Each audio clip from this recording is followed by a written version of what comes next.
Shadow Brexit Secretary Sir Keir Starmer, increasingly putting on pressure, saying that whatever deal the government does must have the exact same benefits. Well, whether that means the exact same disbenefits, I'm not sure. And Emily Thornberry coming out on Friday and basically saying Labour will vote against any deal. So very often we talk about Brexit. We talk about the divisions within the Conservative Party, Boris v Theresa, Rees-Mogg on one side and Philip Hammond on the other. And we keep talking about Brexit as if it's purely a Tory thing. It isn't.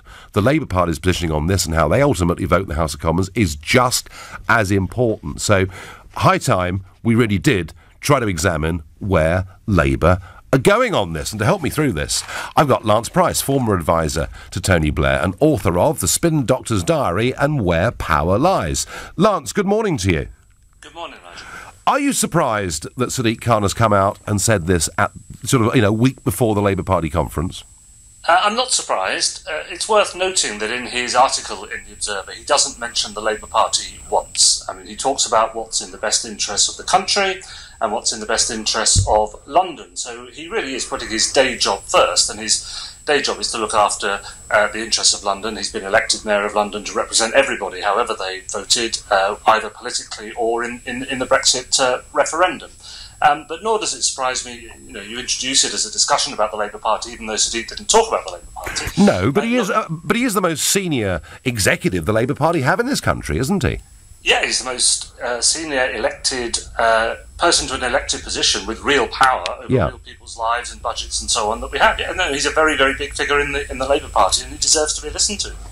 Now, I've also noticed, increasingly over the last few weeks from Sir Keir Starmer and others, I mean, there is very, very big pressure now, is there not, on the Labour Party to effectively push for a second referendum? Yes, it's certainly moving in that direction, and the Labour leadership, including Jeremy Corbyn and John McDonnell, have been careful to keep their options open. They've never completely ruled out a second referendum. They've simply said that they are not at the moment calling for one.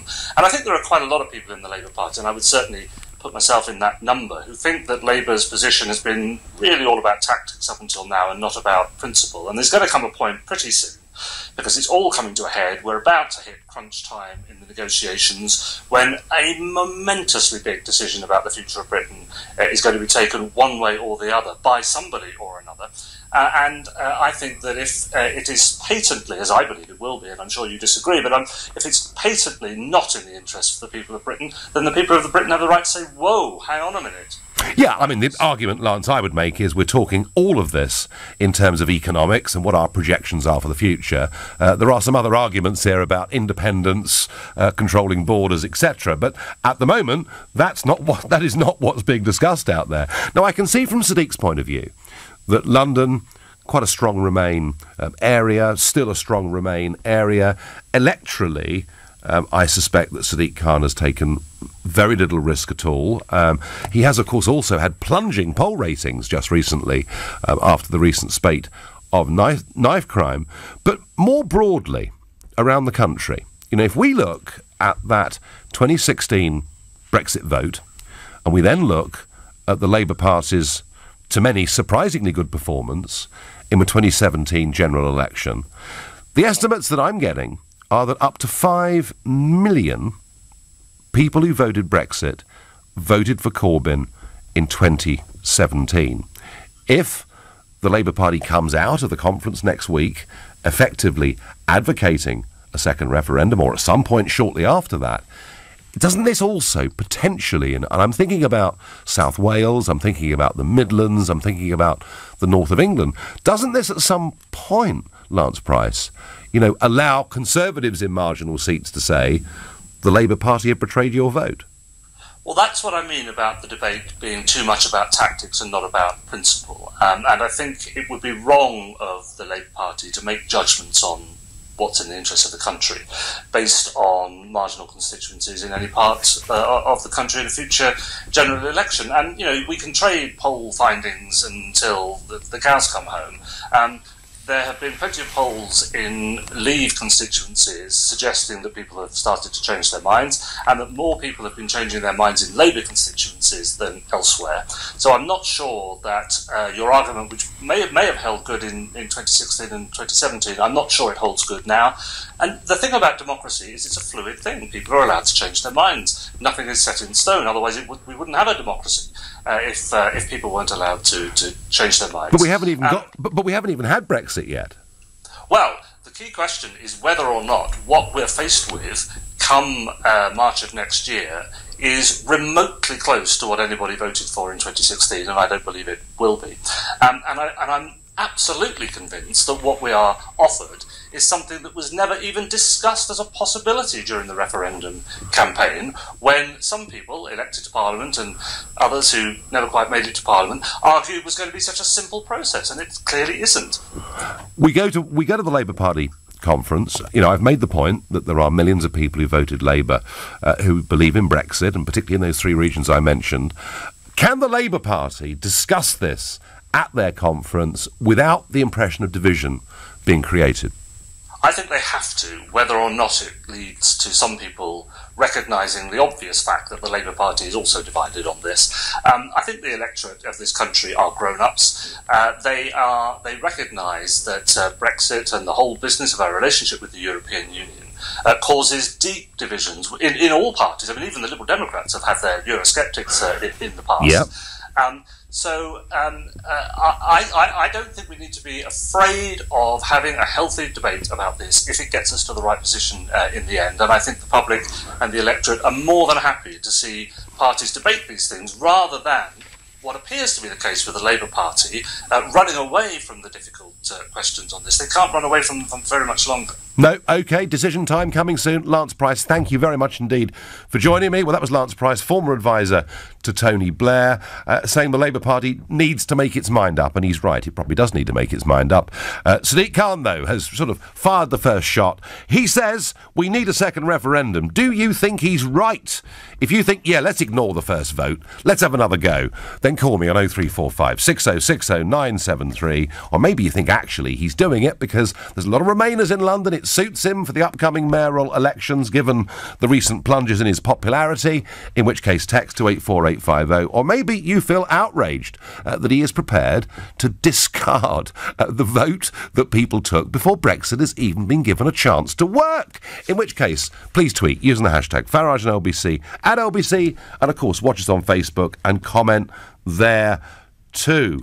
Let's go to Sherborne and speak to Malcolm, a new caller. Malcolm, good morning to you. Good morning, Nigel. How are you?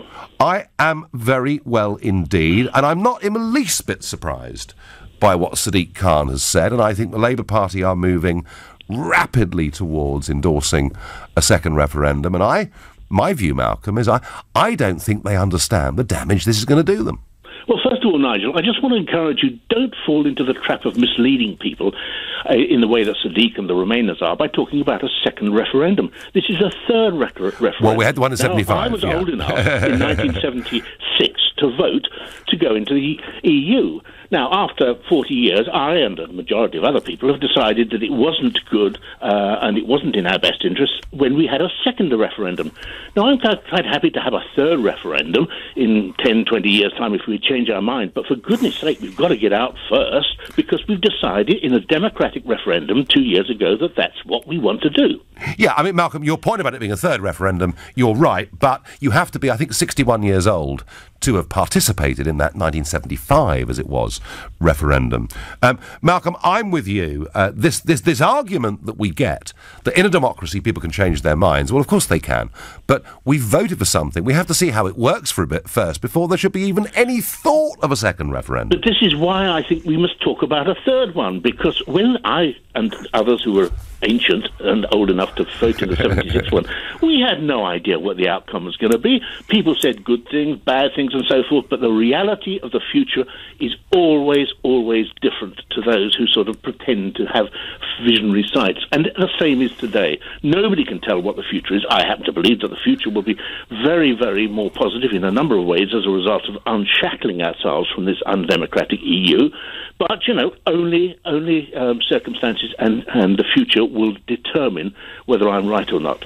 Do you feel that those like Sadiq Khan, Malcolm, who are calling for a second referendum are effectively betraying the Brexit vote? Oh, of course they are. And, you know, they've all got their nose in the trough, haven't they? I mean, you know, let's face it, back in 76 before, the size of the state and the proportion of the population that were dependent on the state, either by being employees or beneficiaries and so forth, was much, much lower. But now, you know, Sadiq Khan, I mean, he gets a nice little earner, doesn't he, from being mayor of London? Well, he has to work. And a lot of other people too. He does have to work hard too. Malcolm, I thank you. And I get on Twitter from Ant, Labour seem to have quickly forgotten that 2/3 of Labour constituencies voted leave. In England and Wales, that is absolutely true. They have forgotten about it because the Labour Party's now run from North London. They're disconnected from all of this. You're listening to the Sunday edition of the Nigel Farage Show here on LBC, and it is 10:15. In today's Observer, London Mayor Sadiq Khan calls for a second referendum. But that's not the language they use, folks. No. It's a new referendum. That's the language that he's using. And the Observer editorial say we must be given a fresh vote. As if somehow the referendum that they want us to have is not connected with the one that we had a couple of years ago. Sorry, folks, it doesn't wash. It's a rerun, isn't it? It's a we don't accept the result. We think you're thick, ignorant and stupid, and we're going to try our very best to make you do it again. Now, Barry asks me, he says by text, I'm puzzled. Remainers went to court to prove that Parliament is sovereign and not a referendum. Why do they now want a referendum, having gone to such lengths to say decisions should be made in Parliament? Am I missing something? Well, Barry, the reason is, you know, if Parliament completely overturned the referendum result, they know that politically that would be suicide. What they've got to do is, and it may come to, actually, they may decide that suspending Article 50 is a more likely method for them. But ultimately, they would have to get this overturned in a second referendum. Any alternative to that is a political impossibility. But look, the whole thing's an outrage, and we've seen it all before. We've seen Denmark be made to vote again. We've seen, the Irish twice be made to vote again. This is the same game. The big, bullying multinationals and big politics not accepting the will of the people, and it's just not good enough. Now, earlier on this morning, Andrew Castle interviewed Ian Duncan-Smith, former Tory leader. Here's what he had to say on a second referendum. Well, I don't think there's any desire in any way for having another fractious referendum. The last referendum was experience enough, frankly. I don't think people want to go back through that process. And most of all, you know, I don't see what this is all about. When you ask people a question and they vote in a democracy, you don't keep asking the same question again and again and again as to whether or not there should be a decision until they get what I think those who want to remain the right answer. And the right answer is what they gave, which they want to leave, and they want the government and Parliament to get on with it. The reality for us is we need to get the arrangement that best reflects ultimately what leaving means, which is, as has been said, to take control of our borders, our laws and our money. And I don't think that that needs to constantly keep going back to the British people. So I think it would lead to a huge anger amongst many in the public who feel like they've been betrayed, that they were asked a question, and because the answer they gave wasn't satisfactory to what is called, essentially loosely, those of the establishment, who seem, by the way, to be driven mad by this vote because they can't understand what life is like outside the European Union. Well, that is not a reason to hold a referendum. The referendum was, should we leave? The answer is yes. The best deal that we can get is the deal we leave on.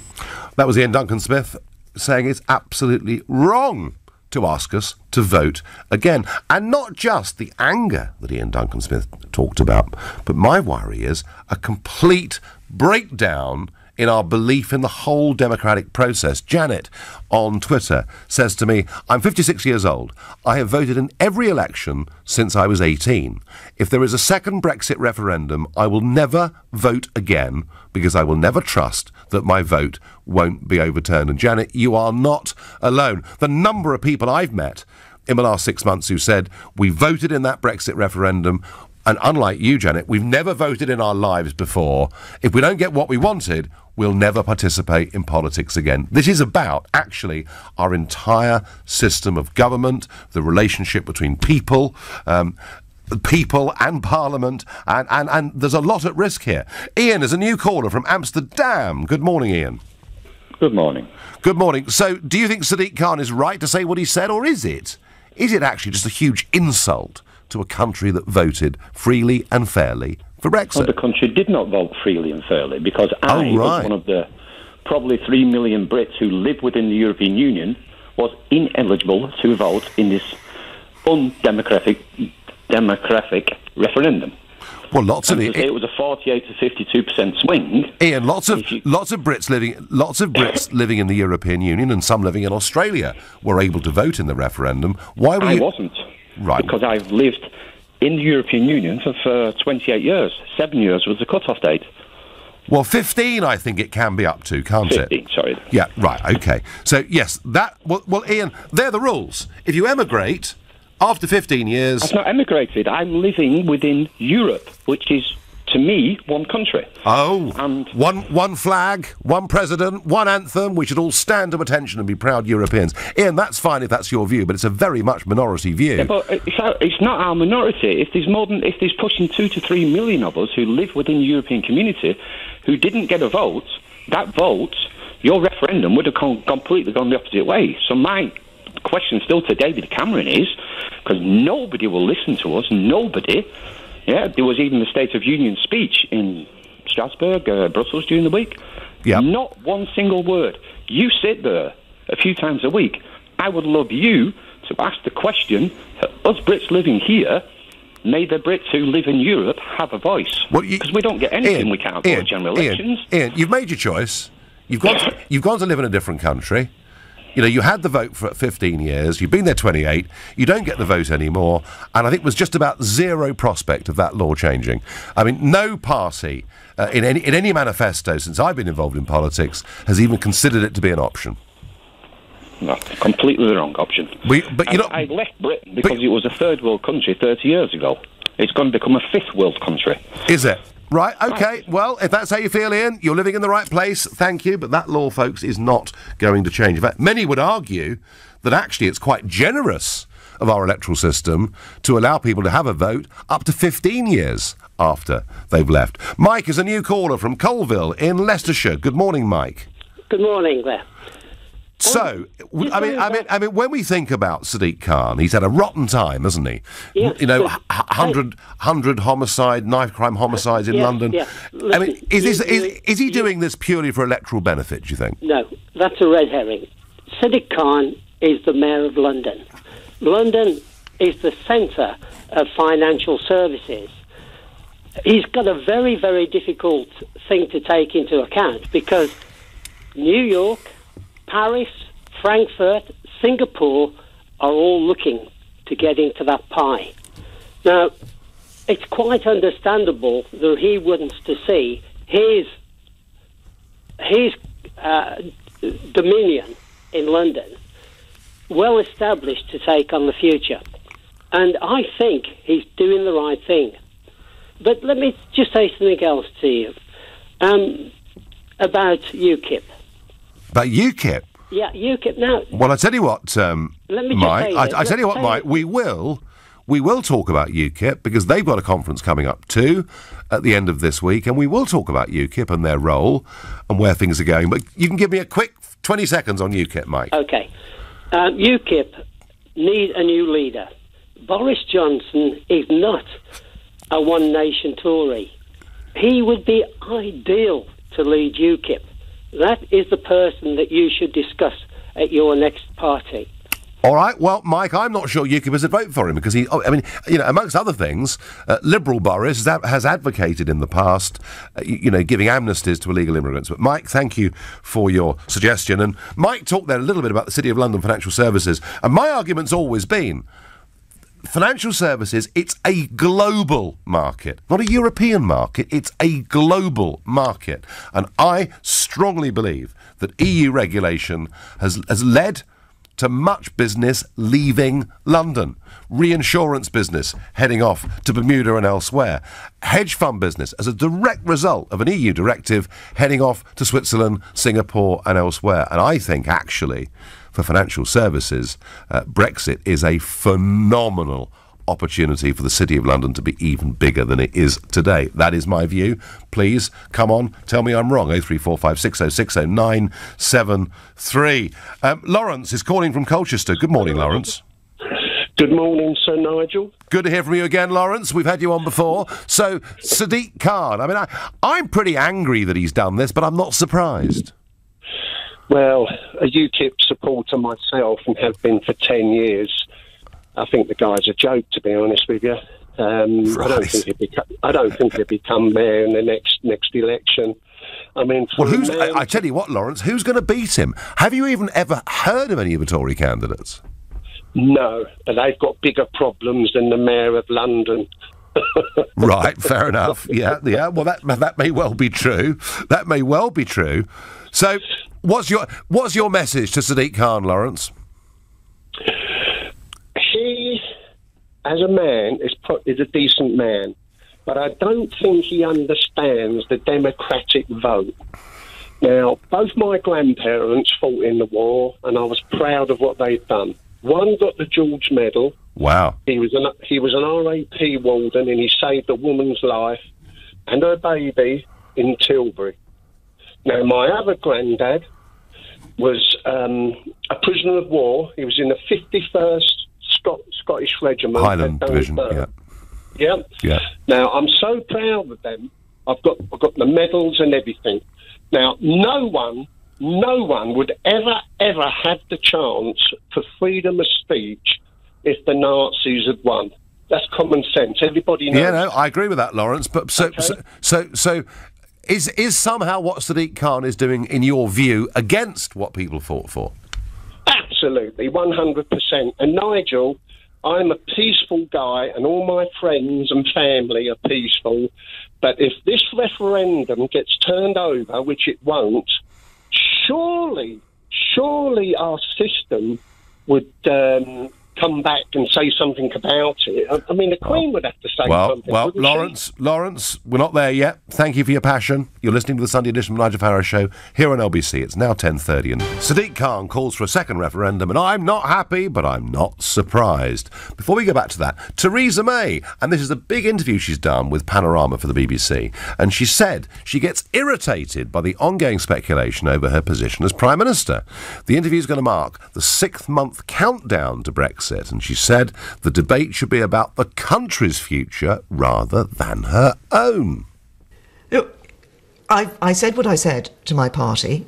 Throughout my time in public service, it has been about service. As a councillor, as an MP, as a Home Secretary, and now as Prime Minister. But actually, this is where I get a little bit irritated. This debate is not about my future. This debate is about the future of the people of the UK and the future of the United Kingdom. That's what I'm focused on, and that's what I think we should all be focused on. It's ensuring that we get that good deal from the European Union, which is good for people in the UK, wherever they live in the UK. That's what's important for us, and that's what I'm focusing on. It's the future of people in the UK that matters. Well, it is, but it's also about getting the Brexit they voted for, I would have thought. Now, she was also quizzed about Boris Johnson's comments about the Chequers deal being like strapping a suicide vest around the UK. Well, first of all, I have to say I think that choice of language was completely inappropriate. I've been Home Secretary, was Home Secretary for 6 years and as Prime Minister for 2 years now. I think using language like that was not right, and it's not language I would have used. But let's look at the argument about the issue in relation to Northern Ireland. The people of Northern Ireland deserve to be listened to in these negotiations by the UK government as people elsewhere in this country. I want to ensure that as we go forward, we have that strong union, that Northern Ireland is part of the United Kingdom, and it's important that we deliver for the people of Northern Ireland. They don't want a hard border between Northern Ireland and Ireland. The only proposal that's been put forward that delivers on them not having that hard border and ensures that we don't carve up the United Kingdom is the Chequers plan. And there's the clue to it all. The hard border. The Barnier line about the hard border, which she has bought into, and in her attempt to pacify Monsieur Barnier, she's prepared to keep us in full regulatory alignment with all European rules, old ones and new ones, and to keep us under the European Court of Justice. And this has been Barnier's great win in these negotiations, is that he's forced the Prime Minister into that position. At the top of the hour, we'll talk about a new positive way forward on this. Now, Sadiq Khan. Yes. Craig very helpfully sends me by text. During the referendum, Sadiq Khan said, if we as a country decide to quit, then we're out for good. There's no going back. That's right, Sadiq Khan. And this morning, Sadiq Khan has been on with Andrew Marr, and he's been rather caught out by an LBC interview he did after the referendum. The British public should have a say on the outcome of the negotiations, including what the Prime Minister negotiates with the EU, plus the option of staying in the EU. Let's just remind ourselves what you said after the first referendum on LBC. I think the problem for those of us who are saying to the British public there should be a second referendum, it will lead to even more cynicism. It will lead to the British public saying, hold on a sec, these were the rules of the game, we voted in record numbers, and now you're ignoring us. And I've got grievances about the way the campaign was conducted, but the reality is, Julian, the British public had a say. They voted, and they voted to leave, and my job as the Mayor of London is to heal some of the rifts that were created during the campaign and make sure our city carries on being the greatest city in the world. And I've done that. So one of the things I could have done over the last 2 years and 3 months is cross my arms, and watch it all fail and say, I told you so. I've met David Davis 8 times.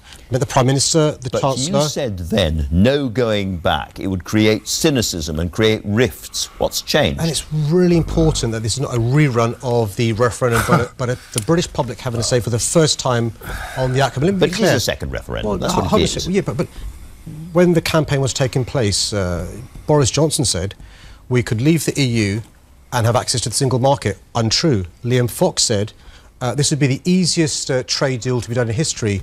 Untrue. Nobody said there'd be jobs being lost. Oh, yes, they did. Oh, yes, they did. Actually, Sadiq, all your mates on the Remain side told us 500,000 jobs lost quickly. That was the Chancellor of the Exchequer. Britain going down the tubes. The car makers leaving. Foreign investment stopping. Plagues of black locusts descending. Everyone told us if we vote to leave, it'll be an economic disaster. So please don't pull that one. I just think, how on earth can you expect people to have trust in our political class when they behave as Sadiq Khan is behaving? I think the whole thing is appalling. And once again, they use economics. They always use economics. Do you remember, if we don't join the euro, it'll be a disaster for Britain? Well, thank God we didn't listen to them then. Let's go to Roger, who's calling from Barmouth. Good morning, Roger. Good morning, Mr. Farage. Just a quick one. Like a lot of people, I voted for out. Yep. Right? Now, all I saw when the campaign was being run was a big red bus with 390 million a week to the National Health. Yeah. And 40 billion a year we're not going to pay them. Yep. Now, that was a lie. It was a plain lie, wasn't it? Because next March, we're still going to go on paying them, and the National Health isn't going to get well, actually, with National Health, I mean, in fact, if you listen to what Mrs. May's been saying, that was what it was all about. Yeah. And also, well, actually, no, Roger, that was a tiddly part of what it was about. It's not. That was what. Well, how do you put? Bus. Have you sold the bus? If they put 220 million a week on, no one would have known the difference, and it would have been a very... But the idea of not giving away lots of money, Roger, was an important part of the referendum. But it was that 40 billion a year. It's 10 billion a year. 10 billion a year. And also... No, Roger, stop. 10 billion a year. It was 40. It was on 300. Well, I'm afraid your mind is playing tricks with you this Sunday morning. Have you still... I mean, I'm not being funny. And also, I mean, a lot of this wasn't told us back. Passports, borders, everything. Yes, Roger, how many times? How many times? Every single TV interview I did in the 18-month run-up to that referendum, I paraded my passport on television and said, I want to get rid of this, and the words European Union, we want to get back proper border controls. Roger, I find it difficult to believe that you were a Leave voter. I really do. I was a Leave voter, and now I don't know. You know, after all, there's a lot of people like me think, oh my God. I mean, at the time, It was all the people coming in, the people coming in the country, and that would stop. That's it. That was what we were told. We're going to have our own border at Dover, and that's it. It stops. Well, it won't, will it? I mean, it's not. That was another thing. I don't remember a single... Roger, I'm sorry. I'm really sorry. But, well, I'm sorry. I'm really sorry, Roger, but every single one... every single fact you've given me this morning, Roger, is wrong. Plain wrong. And even on the immigration issue, on which I would have been seen to be tougher than some of the people involved with the Leave campaign, I never argued for putting barbed wire on the beaches at Dover and pulling up the drawbridge. All I argued was we should control who's coming over the drawbridge. Yeah, that's what everybody wanted, but will we be able to do that? Of course. As a sovereign country, we can do it. One of the frustrations... How many years does it take for this to take place? It should be done by now. And if we had a proper Prime Minister... it's not, is it? No, we got an absolutely... And next March is the cut-off line, so... We've got a dreadful Prime Minister. That next March, everything stops. We don't pay them no more into the euro. I wouldn't pay them a single penny piece after next March. We've still got to pay it, haven't we? No, we haven't got to pay anything. But our Prime Minister has agreed to, and that's a very different thing. Roger, I thank you. You're having a little bit of trouble remembering some of the things that were said in that campaign. On Facebook, David says, they said it was one vote, never to be done again. The vote of a lifetime. Why don't these non-democratic Remainers understand about that? Kev says, if we have another vote, democracy is dead in this country. I'm not sure I would ever vote again just to be ignored. Kev, that I picked up, certainly when I was in the West Country, over the summer period, meeting some of those communities in North Cornwall. People say, look, we haven't voted for 30 years, Nigel, but we went out and voted in this because it really, we felt, mattered to our community. And if we get ignored, we'll never, ever vote again. So it's not just about anger, it's about breakdown in trust in our entire system. And what Sadiq Khan is doing... He said in that earlier interview on LBC, it would lead to increased cynicism if people wanted a second referendum. Well, you bet your life this morning, Sadiq Khan, there is a lot of increased cynicism. You're listening to the Sunday edition of the Nigel Farage Show here on LBC, and it's 10:45. In the aftermath of the referendum vote to leave, Sadiq Khan said this on LBC. I think the problem for those of us who are saying to the British public there should be a second referendum, it will lead to even more cynicism. It will lead to the British public saying, hold on a sec, these were the rules of the game, we voted in record numbers, and now you're ignoring us. And today, front page of The Observer, Sadiq Khan, give Britain a new referendum on Brexit. And people wonder why increasingly politicians are distrusted, disliked or even hated in some quarters. And somebody else that I can't stand is the Governor of the Bank of England, Mark Carney, who of course this week, and if you listen to my midweek show you'll know I've been talking about this week his term has been extended by our Chancellor Philip Hammond, despite the fact he's an out-and-out Remainer without an ounce of neutrality about him, telling us this week, advising the Cabinet that a no-deal Brexit could see a 35% drop in house prices. I'm surprised he put the figure as low as that. And just to really cheer me up this morning, news reports that Mark Carney is set to gain British citizenship in the coming months, potentially opening the way for him to be given a peerage and enter the House of Lords, who will rid us of this turbulent Canadian. Looks like he's here forever and here to stay. Now, Linda is a new caller to this show, and she lives in one of the great tourist attractions, tourist sites in the whole world. In fact, people fly, Linda, thousands of miles from Russia just to see your 132-metre spa in Salisbury, don't they? Hello? No, they do, yes, they do. Good morning, Linda. But I wanted to cover, it's very nice to talk to you, Nigel. Good, well, thank you. I have emailed you, but I never knew whether you got them or not. I just wanted to say that if we go back in history, and I'm talking not World War I or II, we go right back to kings and queens when all they fought for was independence and sovereignty. Yep. We've come forward and we changed our kings and queens to Parliament, who were supposed to be acting for the people. Yes. And we now come forward and we have 2 wars, and people voted for the common market. but we eventually somehow ended up in the EU. And I just feel that is it possible, Nigel, that if we did actually come out, it's not just the big businesses that were going to lose money at the top end of the markets, but also some of the MPs that were lining their pockets for gaining and staying into this country, and not even considering. It's got nothing to do with this country. It's all to do with money. Well, and who's going to benefit from it? Yeah, I mean, I will say is all through history, Linda, to this country is small businesses.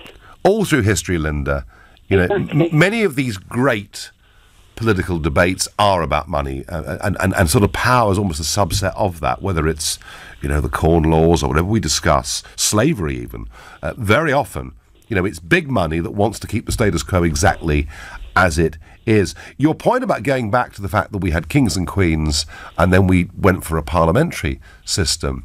Tony Benn used to argue that as an MP, the people trusted you for a period of time to look after not just their interests in a representative democracy, but the country's interests. And Ben's argument was that for Parliament to have given away this amount of sovereignty, actually it wasn't ever within their right to do so, and something really very bad happened when we were falsely sold the common market back in well, the other thing I wanted to say was that since we've joined the EU, we have actually had to sell everything we have as a rich country, like our water or electric, etc., etc.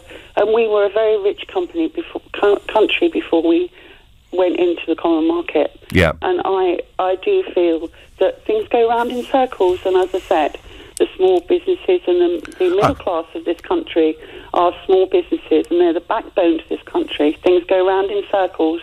Okay. And if we do come out, you can be assured that places like Birmingham will actually start their small businesses again. Linda, we are going to come out. Will work. We are going to come out, because whatever your Sadiq Khans or others try to do, even if they force us into a second referendum, the Leavers will win by a bigger majority. I'm certain of that. The bloody-minded decentness of the British people will come out. Thank you, Linda, for that. Philip in Whiteleaf says, if the Remainers don't implement the result of the referendum, why should we recognise the legitimacy of any vote?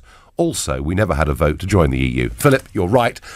People forget that point. We were taken in to the European Union by the Heath government, and we were given a referendum subsequently on whether we should leave. George is another new caller to this show, and he lives in Stoke-on-Trent. Good morning, George. Good morning, Nigel. How are you? I'm well. So how do you feel about Sadiq Khan telling us that there can't be a second referendum? It would lead to massively increased cynicism, and then today saying we should have one. My only reaction to it is a lack of surprise, Nigel. Yeah, same here. Same here. You know, he's never wanted. One of the things I was going to comment was the one thing the establishment fear most of than anything else is democracy. Do you mean the great? Do you mean the great unwashed, George?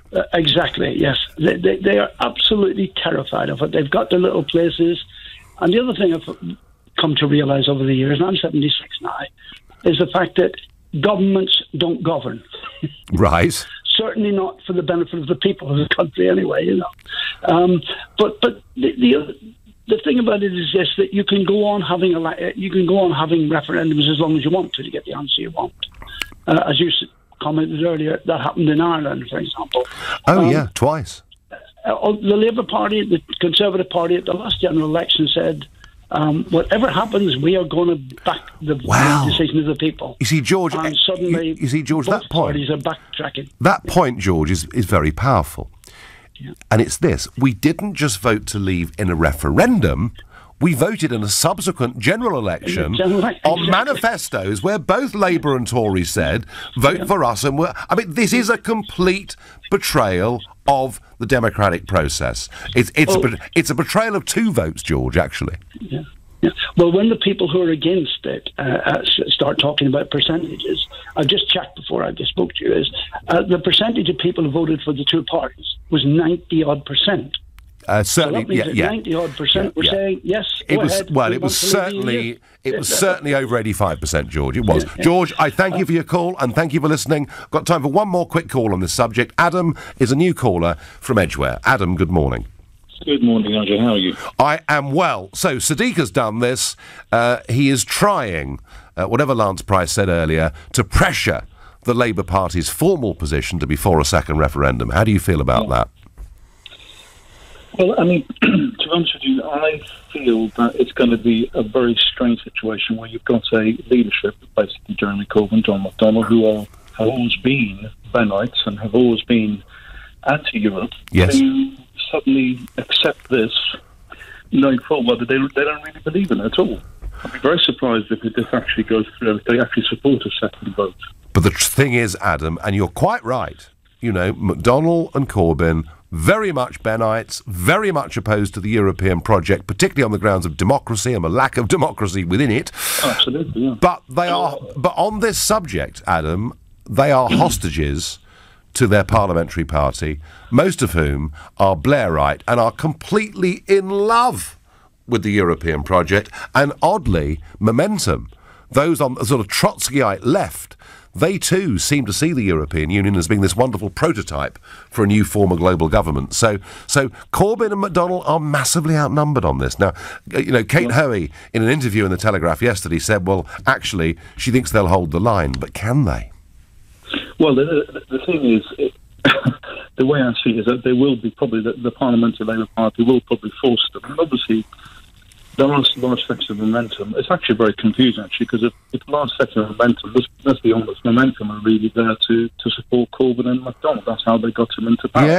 Yes. But for them to take the view that basically we need to be pro-European, I'm just thinking, you know, what would Tony Benn say? He'll probably say something Adam, it should be absolutely honest. Good try. No, it's absolutely bizarre, but you've got this on the hard left. Some of the hard left are Stalinists and believe in the nation, and the Trotskyites believe in global revolution. Adam, I thank you. Tony says the Labour Party are about to commit political suicide. Tony, I agree. I don't think they realise what damage a second referendum, if they go for it, will do them in South Wales, the Midlands and the North. So you've got Sadiq writing this article this morning, but also Ian Duncan Smith wrote something too in the Sunday Express. The former Tory leader has said that the Prime Minister needs to ditch Chequers and we need to reunite, a positive word, reunite the country. How would you bring Remainers and Brexiteers together? Would a global free trade deal unite us all? Call 0345 6060 973. Maybe think it's impossible because the whole thing's too divisive, in which case text to 84850. Can you think of another way of bringing the country together? If you can, tweet using the hashtag Farage and LBC at LBC. Actually, I think a free trade deal with the European Union would unite the country, and it's possible. It can be done. But all this negativity, all this increased cynicism that Sadiq Khan was talking about, if people called for a second referendum, which he himself has now done, all this anger, people saying they'll never ever vote again. Increasingly we're told that we are a divided country. Well, quite how a second referendum would help that process, I simply and utterly don't know. But is there possibly a positive way through the middle of all of this? And I say this in the context of what Ian Duncan Smith MP, remember former Conservative Party leader, Ian Duncan Smith this morning in the Express has written a piece. And what he said basically is the Prime Minister should ditch her plan, namely the Chequers proposals, unite the country and propose a new free trade deal in Salzburg. So Salzburg this week, there is an informal get-together of the heads of all the European Union countries. And really what Duncan Smith is saying is she's got to say, look, Chequers is over. We're going to make a fresh start on all of this. And this indeed is what the Jacob Rees-Moggs and others have been urging her. We're going to make a fresh start on all of this. Let's go for a free trade deal. Let me ask you folks, you're out there, you're a Remainer, you were a Remainer, you're a Leaver, or you were a Leaver. Would a simple free trade deal with the European Union unite the country? Now, what does that mean? Well, it would mean that on goods, for certain, there would be no tariffs. Of course, we'd have to respect each other's standards, but we'd get round all the nonsense of free movement because, you know, a Canada-style trade deal, and we're all calling it Canada Plus because you add the bit on, which is there'll be a deal on services too. You wouldn't have the problem of free movement, you wouldn't have the jurisdiction of the European Court of Justice, and we'd be out of everything. I think the biggest problem here is, as a country, we've spent 30 or 40 years trying to opt out of bits of the European Union, and now Mrs May, since her Florence speech, wants to opt back into bits of the European Union, despite the fact that actually we're leaving. So just a good, simple, clean break and a free trade deal without the added politics. Would that, in your opinion, folks, unite the country? Tell me, does a free trade deal unite Britain? Call 0345 60 60 973.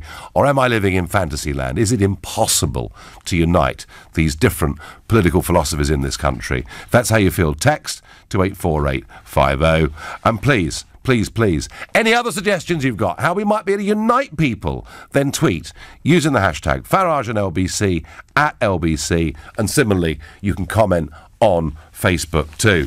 Now, Ian Duncan Smith has written this, and I was over this week in Strasbourg for a few days, and I was actually quite struck that Jean-Claude Juncker, in his State of the Union speech, I thought his attitude towards Brexit was a lot more positive than I'd heard it before.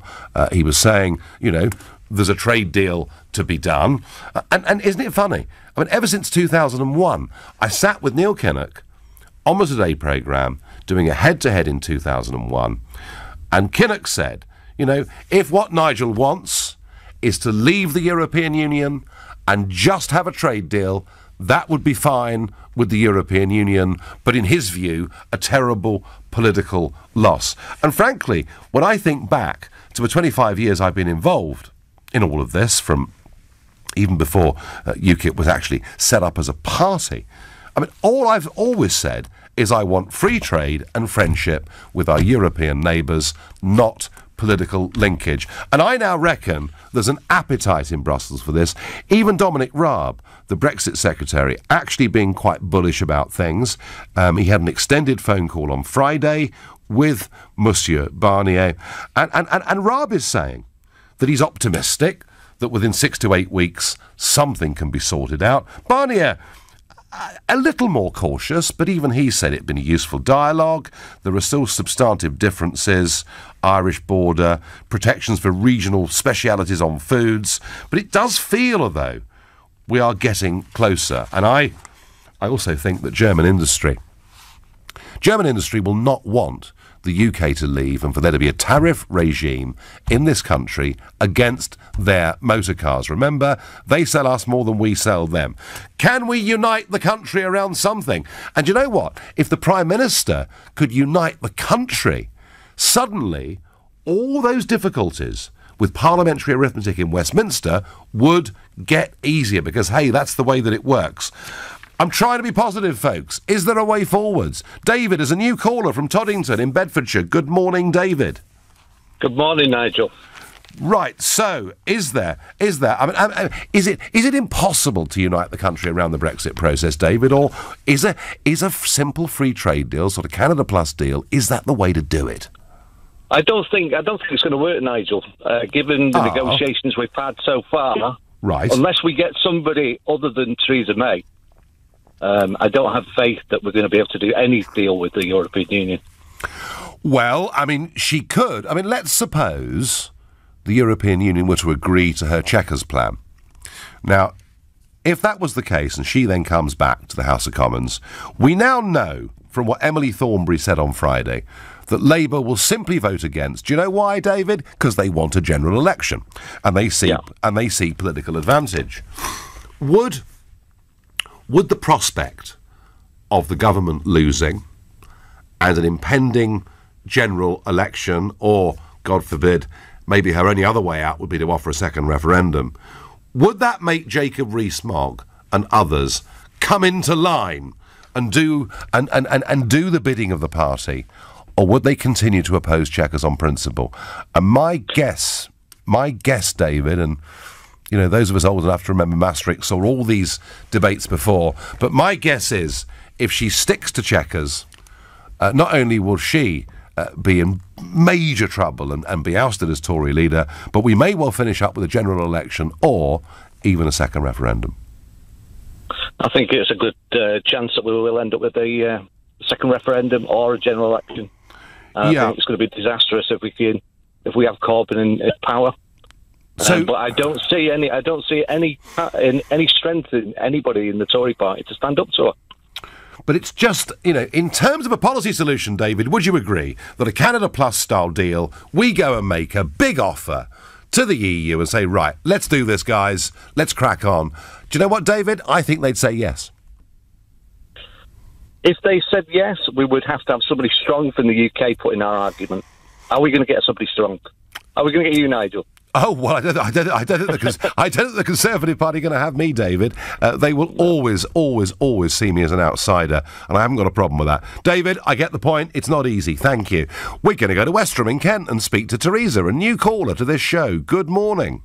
Hello, Nigel. How are you? I am well. Is it possible, Teresa, that we could unite people around the concept of a free trade deal? We would, knock into a hat the arguments about it being damaging for exports because tariffs wouldn't be there, and we'd also satisfy the leavers because we wouldn't have free movement of people or any say of the European Court. I mean, surely it could work. I think it should be a clear break away. Yeah. Because to be quite honest, I really, Theresa May, there is no way that she really wants to move away in any shape or form away from the European Union, and we all know what they're made up of. But I mean, the break, Teresa. I want a completely clear break politically. Yeah. In terms of decision making. Yeah. But I'm more than happy for us to have great relations with our European neighbours in terms of trade and reciprocity of students and all of those things. I mean, And what about immigration? Well, of course. I mean, surely everybody must recognise that the issue that won the referendum for the Leave side was the desire to stop free movement. And if you have a simple free trade deal, I mean, Canada, Teresa, Canada signed this deal with the European Union. There is absolutely no provision within there for workers or people to freely move from the EU to Canada or vice versa. So I think this would bring people together. And is Canada paying a lot of money into the EU? Nothing. Canada pay no money. Canada don't have free movement. Canada do not have the oversight of the European Court. They just have, on goods, a tariff-free basis on which they can buy and sell stuff from each other. It kind of makes sense, doesn't it, really? Yeah, that makes sense. Yeah. But I don't really think it would be like that. I think Europe is out to get the UK. Right. I think that somehow with Merkel, the type she is, it's like going back a long way, she's still got, well, who knows what story she was told when she was young about the UK, the English, yeah? And I still think it's still there. Right. You may be right. Teresa, I don't care. It's being honest. I just think that the whole of Brussels are a load of absolute... It's Sunday morning, Teresa. I know. I know. But to me, no. I would trust what you say. Okay, well, because you're the only one that I do trust. You and our Jacob too. Well, I want nothing to do with this political project whatsoever. I don't want to opt back in, as the Prime Minister does, to any of it. But when it comes to trade and friendship, Teresa, we should be very happy with that. Thank you very much indeed for your call. It's there. This free trade deal is possible. Giscard d'Estaing told me 10 years ago. Oh, but you'll be relegated, Nigel. You'll just have a free trade deal. You'll miss out on the political opportunities offered by Europe. Good. I don't want any of them. I never ever did. Let's be relegated. Let's not be part of this massive edifice, this new European state. Let's just have a trade deal. Here we are, positive suggestion on Twitter. It is possible to unite both Leavers and Remainers. Simply by talking about Tony Blair. You're listening to the Sunday edition of the Nigel Farage Show here on LBC, and it's 11:15. Can we unite Leavers and Remainers? Can we have a more positive discourse about Brexit? I think we can. I think the answer is a simple free trade deal with Europe. I think that would bring most of us together. After all, a third of those, at least, who voted Remain respect the result of the referendum. I mean, Jeffrey Archer today being interviewed in the Sunday Telegraph. Jeffrey saying, I voted Remain, but hey, you know what? I lost. Let's get on with it. This attitude, let's get on with it. And all right, you've got your Sadiq Khans and Vince Cables and the others who are fanatics for the European project, but most people just want to get on with life, want Brexit put behind us and the country to move on. So I think we can. Now, one or two of you this morning have mentioned history. We've been right back to English Civil War and all the rest of it. Just a quick thought. Yesterday, 15th of September, was Battle of Britain Day. It's the day that we commemorate in 1940 when famously Churchill went to the bunker in the west of London. There were two massive German bombing raids taking place over the capital, and Churchill asked the question, what do we have in reserve? And the answer is nothing, Prime Minister. And at that moment, every single fighter plane the Royal Air Force had was up in the sky at that moment in time. Quite extraordinary thing. And a big part of our history. There's a service going on right now in Westminster Cathedral. And yesterday, down on the Thames, on the embankment, there is the Battle of Britain Memorial. And if you're in London, it's worth going and having a look at it. And every year, veterans from the battle gather there. And yesterday, there was only one veteran there, Paul Farnes. He's 100. He shot down 8 German aircraft during the Battle of Britain. He damaged a further 11. And kind of that little bit of history is just slipping over the edge. There's almost, as he says, I'm not the only one alive, but I'm almost the only one alive. And all that upsets me on this, really, because you can't stop time moving on, is that I did get a petition together, which I put into government about 18 months ago, saying, why didn't we just honour the last of the few in some way, whether that would be a knighthood or, I don't know, a CBE or whatever it would be.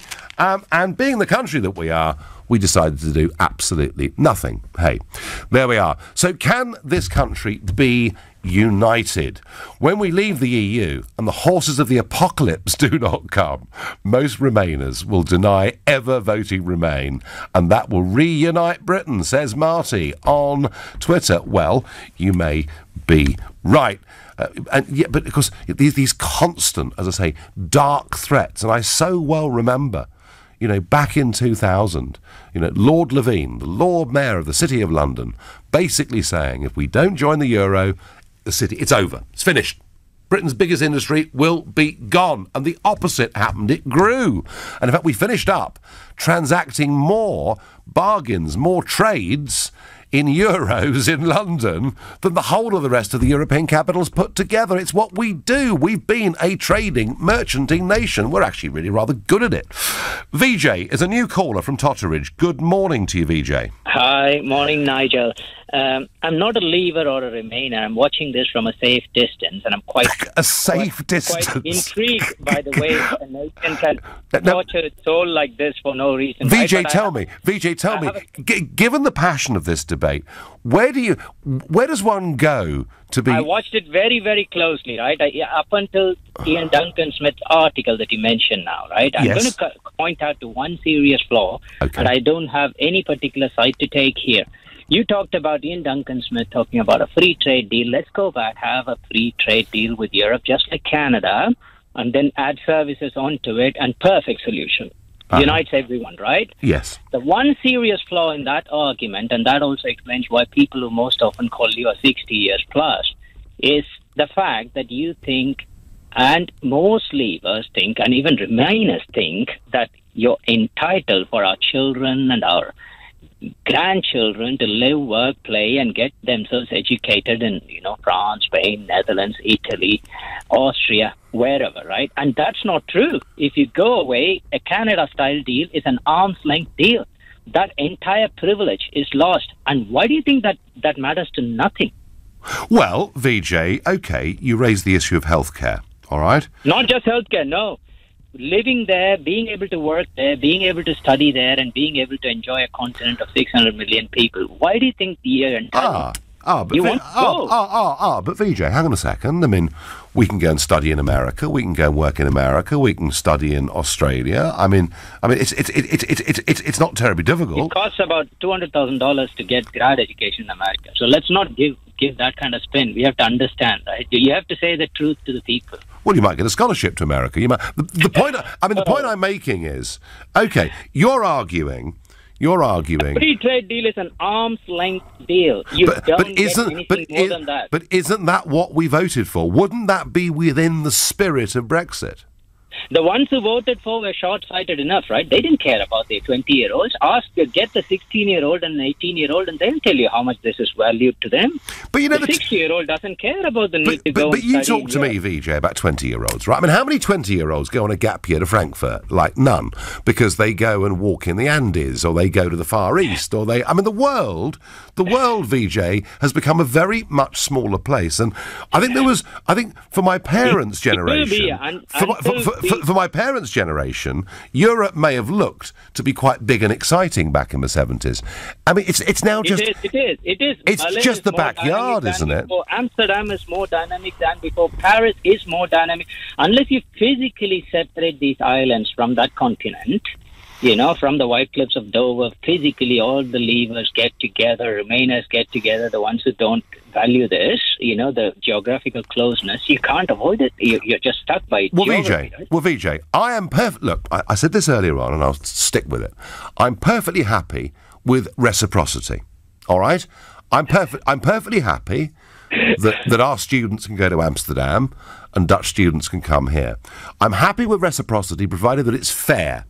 I'm not happy with reciprocity, for example, on healthcare, when we pick up an enormous burden, far more than goes the other way. So you agree that it's better to have a similar arrangement and have a comprehensive immigration, the thorny issue of immigration addressed in a comprehensive manner. That's basically what this is about. I mean, VJ, what I as a lifelong committed leaver want is to be outside the political structures of the European Union. But I am perfectly happy as a neighbour living almost living in the same street. There is a little bit of water between us, but almost living in the same street. I'm perfectly happy for us to have as good a neighbourly relations with our European neighbours as we possibly can.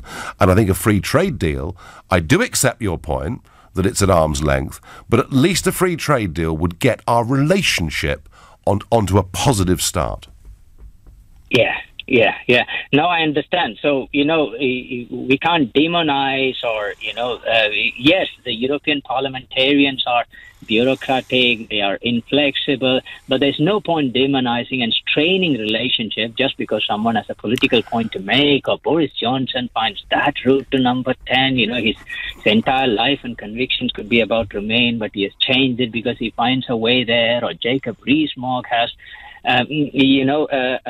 found a passion, or you have something to do. It shouldn't be for those reasons. It should actually be for very logical, and it should be future-proof. You agree, right? Yeah, VJ, I think in a sense, you're arguing a very positive tone. And VJ, just one last point to you: people like me who feel so strongly about this, we love Europe. All right? We love Europe. We love the different countries, the different cultures, the different wines, the different cheeses, the different peoples. What we absolutely despise is the unelected European Commission having the power that it has. VJ, I'm going to move on. I thank you for your call. Another new caller is Nick, who's calling from Worthing in Sussex. Good morning, Nick. Good morning, Nigel. Nice to speak to you. Good to speak to you. So, am I, whistling in the wind, believing that actually we can bring people together? Well, I think we could if we had some leadership. Leadership is the key. Yes. And let's face it, our current leader is probably mediocre in that department, with all due respect to her. And she's tasked with taking us out of the European Union, and at heart she's a Remainer. And then the irony is, if the Labour Party make it their policy to hold a second referendum, we could end up with a situation where their leader might be tasked with keeping us in, and yet he's a Remainer. Or a Leaver. Yeah, I know, but then, Corbyn may be prepared to compromise his principle on that if he thinks he might get a shot at being Prime Minister, mightn't he? Well, he might, but that's the problem, isn't it? At heart, leadership requires belief in what you're trying to achieve. Leadership, Nick, real leadership is about conviction and courage, and it's about often standing up, isn't it? And not having majority support for a position, but explaining to the nation why you've got this position and inviting them to come with you. That's what real leadership is. And I have to say, we have seen it. I mean, whether you like his politics or not, Tony Blair in many ways was a leader. He would stand up, make an argument and go with it. Margaret Thatcher was a leader. She'd stand up, make an argument, go with it. There are precious few people like that around today.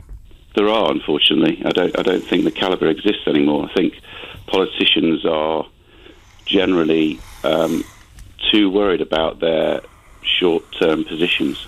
Is it too much about careerism, Nick, do you think? It is exactly that. Yeah, exactly that. Yeah, I fear. Well, look, I do actually rather agree with you. I think this could be done, but for Mrs May to do this and pull this off, she would have to admit that Chequers was a disaster and kind of start again, and I just don't see her doing it. Nick, I thank you for your call. Thank you for mentioning Battle of Britain Day. Mum is 96 in October, was a WAF wireless operator, says Sandy in Westcliff. Good.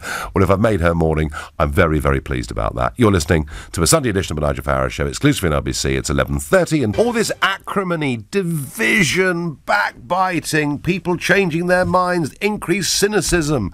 That's what we get from Brexit. But surely there's got to be a way through. Surely we accept the result of the referendum, we make Brexit a success, and we start to bring the country together. And if the Prime Minister could do that, she'd suddenly find the numbers in Parliament would be far less of a problem than they are right at this moment in time.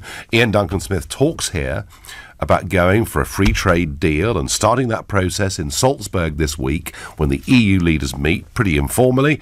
And I think he's absolutely 100% right and on the money. That, I think, would be a very, very good start. I say again, it's political structures that I want us to leave. Very happy to be good next-door neighbours and friends with the rest of Europe. Want to be. Let's go to Sam, who's a new caller from Wimbledon. Good morning, Sam. Morning, Nigel. How are you? I am well. How do we unite the country, Sam? Well, first off, the leaders, when you got people who call themselves leaders like Jacob Rees-Mogg, who totally double standard, where he's moving his business into Europe to make sure he's in Europe when we come out. If you lead by example, you want to come out.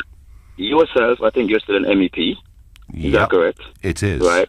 So why don't you leave your position in Europe, come out, lead by example. If we got leaders who are saying, yes, we want to do this, we're passionate about what we're doing, show us some leadership. Okay. Come out of Europe. Okay. Well, Sam.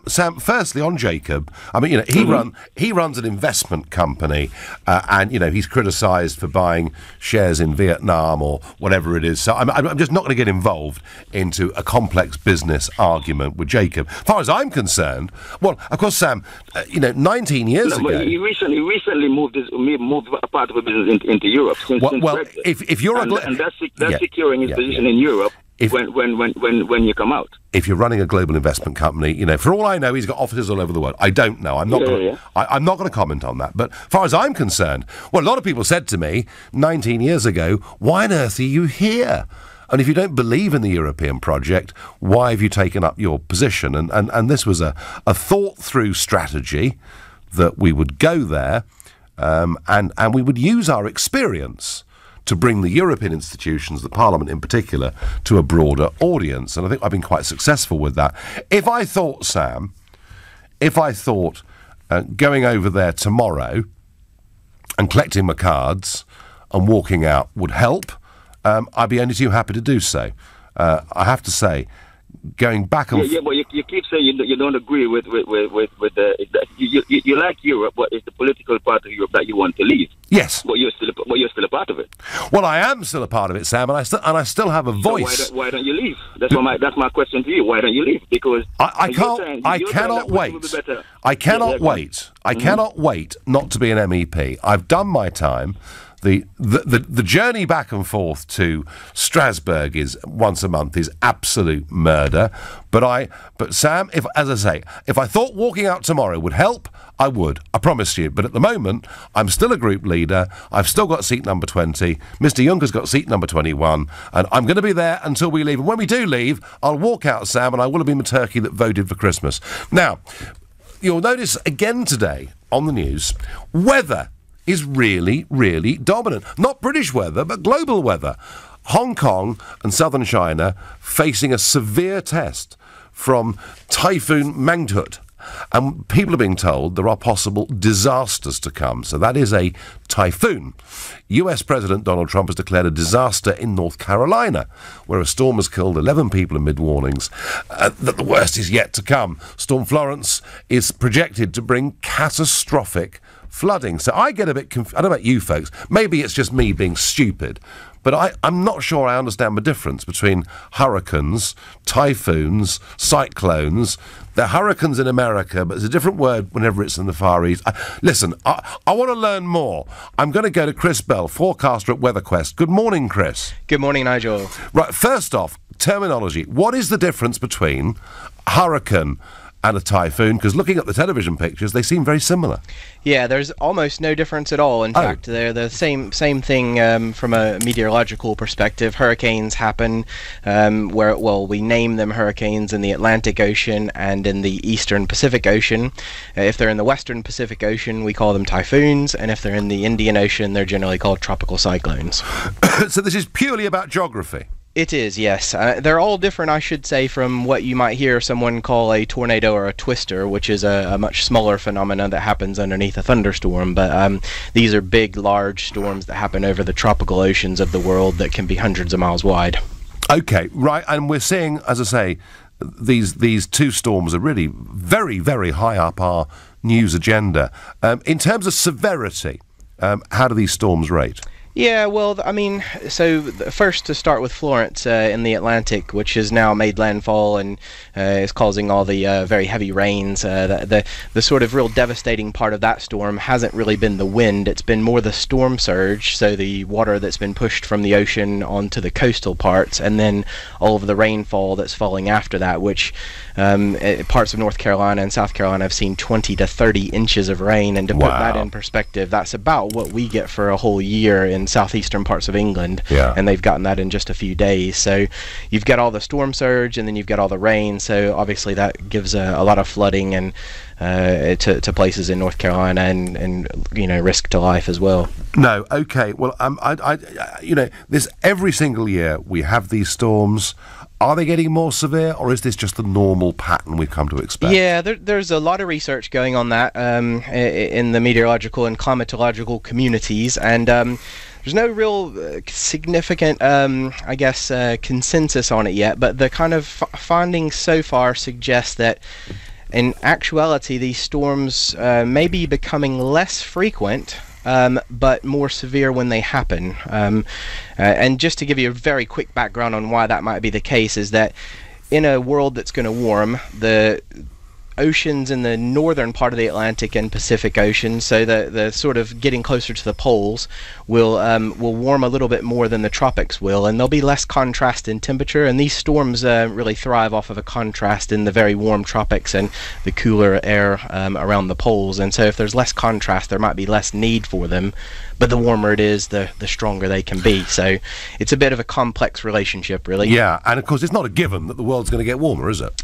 Well, the general consensus from climatologists would suggest it is. So we are headed that way, it looks like. In terms of how quickly that happens and in who warms the most, there's still some question marks, but the very basics in physics would suggest that you're trapping more radiation in the atmosphere, and that will lead to some sort of increase in energy, and that energy is probably going to be manifested in terms of temperature. And I did see a story that there were some big winds coming to the West Country on Tuesday of this week. And just that's right. Quick thought on that. Yeah, so that's the remnants of ex-Hurricane Helene, which has been out in the Atlantic as well. The remnant low pressure associated with that's going to travel right over Ireland tomorrow afternoon and evening, so Monday afternoon and evening, bringing some gale force winds to southern parts of Ireland and up the Irish coast of Britain, it looks like, as we go through Monday evening and Monday night. So we could see some gusts in order of sort of 60 to 70 miles an hour, and it's going to stay pretty windy in northwest Scotland into the middle of the week as well. And finally, Chris, Sunday afternoon coming up, and I'm wondering, do I now pack the barbecue away in the garage? Actually, Nigel, you might enjoy some warmer weather because of this ex-Hurricane Helene that's going up. And so we're looking at temperatures in southeastern parts of England over the next few days into the low to mid-20s. So we could be as high as 25, 26 degrees even. So maybe leave it out this week, and then after that... Okay, all right. Okay. Thank you very much indeed. That was Chris Bell, forecaster at WeatherQuest. So there we are. I've learnt something. You know, hurricanes, tropical cyclones, typhoons, and you hear this terminology. I wonder whether, like me, you've thought, I wonder what the difference is between them. I've certainly wondered, time and again. The answer is nothing. They're all exactly the same. It's just a question of what geographical part of the world they are in terms of what name they're called. Right, let's get back to uniting the country. Can it be done? Marion is calling from Finchley. Good morning, Marion. Nigel, I certainly think it can be done. I like the idea of what Mrs May should say in Salzburg, and Mrs May could make herself a very great British Prime Minister by chucking Chequers and following the example of her great woman predecessor, Margaret Thatcher, who, when she found the poll tax was so unpopular, chucked that. And Mrs May could make herself very great by doing that, chucking Chequers. Yeah, people forget, Marion, actually. They forget that she did chuck the poll tax, didn't she? Yes. She did. And in the end, of course, it wasn't the poll tax that brought Margaret Thatcher down. It was divisions over guess what subject? Divisions over Europe, wasn't it, that caused all the difficulty. Yeah. So you firmly believe, then, it's not too late for Mrs May. She can still do this. I believe it's not, and I think it's a problem for a Prime Minister to change tack completely, but as I say, Margaret Thatcher did it, and she's regarded as a very great Prime Minister, whatever views are taken of her policies. I happen to live in her constituency and met her a number of times, and thought she was a fantastic Prime Minister. I know lots of people take an opposite view, but nevertheless, she got rid of the poll tax when people said, no, we don't want it. And we're all saying, all of us leavers and quite a lot of Remainers are saying, chuck Chequers. Absolutely. Couldn't agree more, Marion. Chequers must be chucked, and it's not going to get a majority in the House of Commons anyway, in my view. If she sticks with Chequers, it'll be the end of her.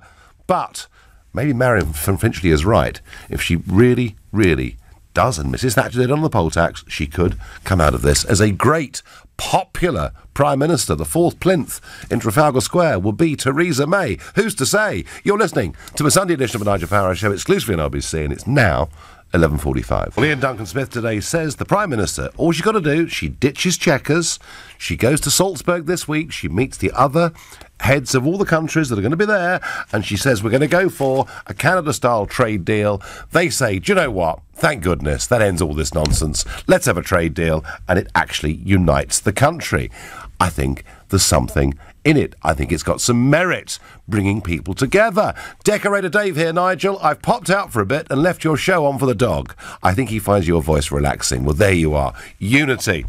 How about a word of gratitude to the many airmen and pilots from Europe, in particular the Polish squadron, who fought with true heroism in the air and without whom the Battle of Britain may have gone the other way, Ross in Aberdeen. Yes, Ross, absolutely, there were. And not only that, Czech pilots. In fact, I was in Prague last year. I was amazed to see a Spitfire cafe. So I went in, and it was full of memorabilia about Czech Battle of Britain Spitfire pilots. So, yes, you're absolutely right. People from all over Europe, and one or two Americans too, Canadians, coming to the UK to help fight against this terrible tyranny that wanted to take over the whole of the rest of Europe. Paul is a new caller from Formby. Good morning, Paul. Good morning, Mr. Farage. So, can we unify people, and would a free trade deal be a start? I think the unifying people needs to be giving the people the idea that Westminster is somehow in control, and perhaps laying out a free trade deal is a way to do it. But how would you see that being implemented? Would you see that being implemented in time for March, during the transition period, or how long? Well, it's fascinating, Paul, isn't it? If you ask a bureaucrat how long it takes to sort a deal out, they'll tell you 10 years. Cameron said it would take 10 years. You ask a businessman or a businesswoman how long it takes to thrash something out, they say, well, I'll tell you what we'll do. We'll sit at this desk and we'll have sandwiches and cups of tea brought in, and we'll sort it out. When there are models like Canada there on the table already, the answer is it can't happen overnight, Paul, but it shouldn't need to take too long. Well, the Canada model that you mentioned was derived at by bureaucrats, as a free trade deal would be. Yes. Because it's not, ironically, it's not countries that trade, it's companies, but the free trade deal is arranged between countries. You're right. You're right. And that took 10 years. Of course. And the longer it takes, the better, because everyone gets paid, it's jobs for the boys, and it's great. Well, it's not a long... Yeah. The difference is, Paul... About politicians like you. Hold on, cynically about Paul, the difference like is... yourself. The difference What is... happens to the companies that are trading in this limbo period? Yeah, well, the difference... For example, you mentioned that... Paul, there wouldn't be a limbo period, because already, right now, we're on exactly the same system as the rest of Europe. And divergence would happen over time. So for us to do this is a very quick thing to do, because there are no disputes about undercutting. There are no disputes about different agricultural methods, because at the minute it's all the same. So the argument that it can be done incredibly quickly, I think, holds true. So on your point about agricultural methods, and you mentioned that we'd respect each other's standards as part of the free trade deal. So are you then advocating the Canadian model, which is that British farmers should split their fields and their livestock dependent on where they intend to sell them, which is exactly what happens in Canadian farms? I know it is, and they've also got a very complex agricultural relationship with the USA as well, which Trump has made big play of. Paul, the concept that you organise a free trade deal where, of course, you have to respect each other's standards and all the rest of it, but you're not in, ultimately, full regulatory alignment. I think it's something that would deal with some of the biggest criticisms from Remainers, which is their concern about tariff, and maybe that concern's overstated, but there is a concern about tariff, and it would satisfy Leavers in that we would get back control of our borders. Well, the problem here is that you're advocating this, but you've never implemented policy. So and who in government has ever implemented policy before? In fact, who in government has ever had a job before? That's the way, I'm afraid, Paul, our system works, isn't it? Well, no, because the current government, as much as I'm not a particular fan of it, is stuffed with people who've implemented policy. You're getting this idea from IDS. IDS implemented universal credit. Now, you can argue how well that went, Paul, but at least he was responsible for it. Paul, I'm not getting this idea from IDS. I favoured this idea since 1993. I've stood on successive elections arguing for this, but I'm picking up Ian Duncan Smith's comments today and saying, hey, isn't it good that actually there are people who want... I mean, Paul, let me ask you a question. Would you like to see this country more united behind the Brexit process? I would like to see it more united behind the representative democracy process, which is how this country has formulated. So you don't respect the referendum result? No, actually, as it happens, I do. But then there's a reason there's only been 3 referendums in this UK's history, right? 2 of which are on the EU, and I'll be impressed if you know what the third was.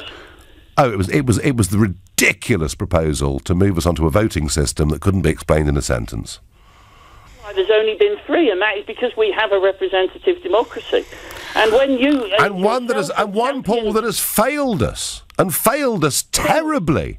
So what are you proposing then? That we do everything by referendum? I tell you what, I like direct democracy. I like the way Switzerland organises itself. I wouldn't want us to have a referendum once a week, but I do think there are times when we, the people, need to have the power to go over and above our elected representatives if they're not doing a proper job. Paul, I'm going to move on.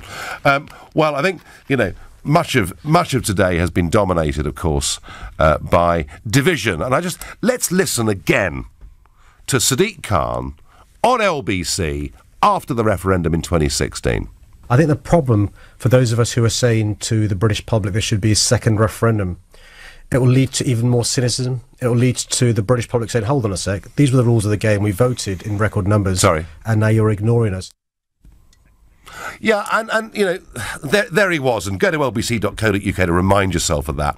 And then this morning, you know, he's written an article in The Observer, all over the front page, give Britain a new referendum. Here was his response to that. I accept the verdict of the British public. What I'm not saying is we should have a rerun. What I'm not saying is we should have referendums all the time. What I am saying is, bearing in mind the politicians have failed, the public should take back control and have a say on the outcome of those negotiations. So it's not a second referendum, it's a fresh referendum. It's a new look. I mean, goodness sake, they must think we were born yesterday. They really, really must. Right, now, let's go. We've got time for one more call. Going to go to Tim, who I've spoken to before, in Evesham in Worcestershire. Good morning, Tim. Good morning, Nigel. Lovely to speak to you again.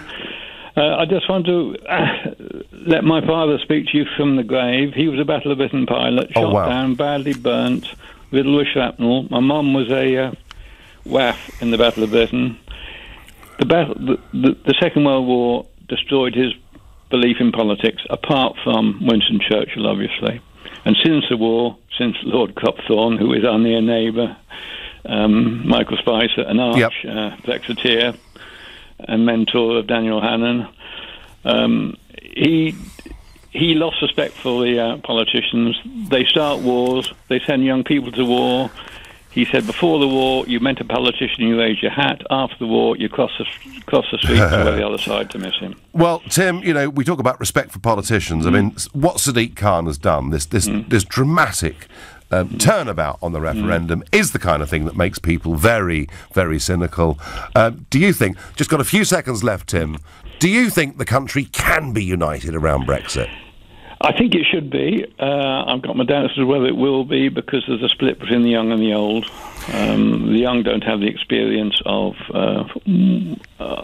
badness. And what amazes me is why the young on the continent are for getting out of Europe. I know.